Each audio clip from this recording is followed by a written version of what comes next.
Pembangunan terowongan silaturahmi yang menghubungkan antara Masjid Istiqlal dan gedung Gereja Katedral Jakarta Pusat kini mulai rampung pengerjaannya.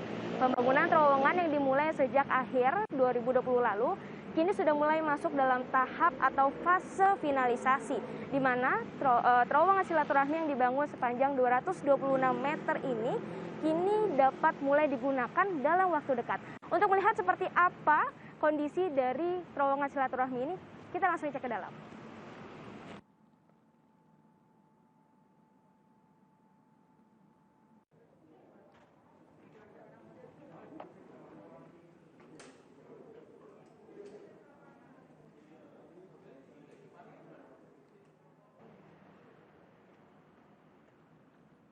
Terowongan silaturahmi yang dibangun sejak Desember 2020 lalu kini mulai memasuki tahap akhir pembangunan. Terowongan yang menghubungkan dua tempat ibadah di Jakarta, yakni Masjid Istiqlal dan Gereja Katedral Jakarta.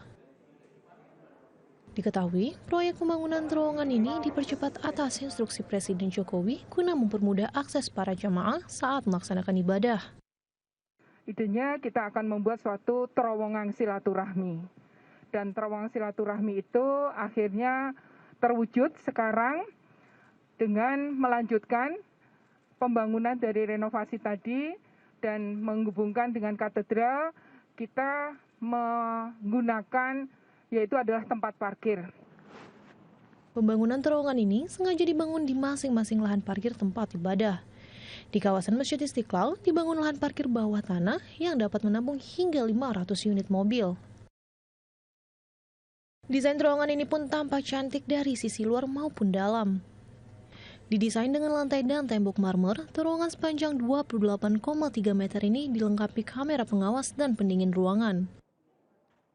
Selain itu, juga terdapat lift yang dapat digunakan bagi para difabel. Meski belum secara resmi dibuka, rencananya dalam waktu dekat terowongan ini dapat digunakan masyarakat.